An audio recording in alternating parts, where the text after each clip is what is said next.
மாண்புமிகு பேரவைத் தலைவர் அவர்களே, நெய்வேலி லிக்னைட் கார்பரேஷன் அவர்கள் கொடுத்த பதில் சொல்லியிருக்கிறாங்க. ஆனா பாத்தீங்கன்னா சிஎஸ்ஆர் கார்பரேட் சோஷியல் ரெஸ்பான்சிபிலிட்டிக்கு ஒரு சதவீதம் கொடுக்கணும். அதை மட்டும் அவங்க கொடுக்கறாங்களான்னு பாருங்க, கிடையவே கிடையாது.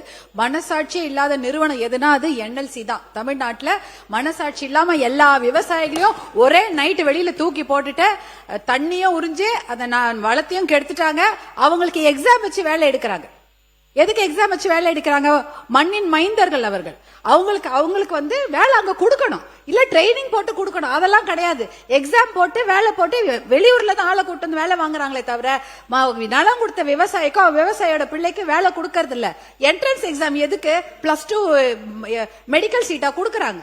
என்ட்ரன்ஸ் எக்ஸாம் கொடுத்து வேலை எடுத்துட்டு இருக்காங்க. அதனால என்எல்சி கொடுக்கிற எந்த தகவலுமே அது உண்மைக்கு புறமான தகவலா தான் இருக்கும். சிஎஸ்ஆர் எவ்வளவு ஃபண்ட் அவங்க செலவு பண்ணிருக்காங்கன்னு பாருங்க. அதுக்கு ஒரு கணக்கு கொடுப்பாங்க. ரோடு போட்டோம், இது பாலம் கட்டணும்னு. அது அவங்களுடைய வளாகத்துக்குள்ளதான் பண்ணிருப்பாங்களே தவிர மக்களுக்கு எதுவுமே பண்ணவே இல்லை. அதை நீங்க தெளிவுபடுத்தி. மாண்புமிகு தொழில்துறை அமைச்சர்.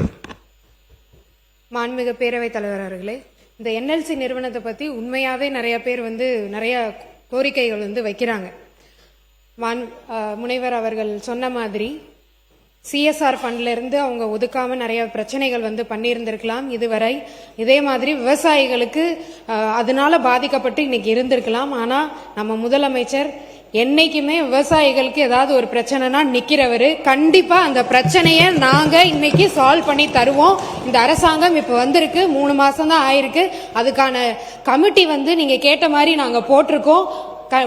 முத்தரப்பு பேச்சுவார்த்தை நடந்துகிட்டு இருக்கு. கமிட்டி இப்ப போட்டிருக்கோம். அதுக்கான தகவல்கள் உங்களுக்கு வரும்.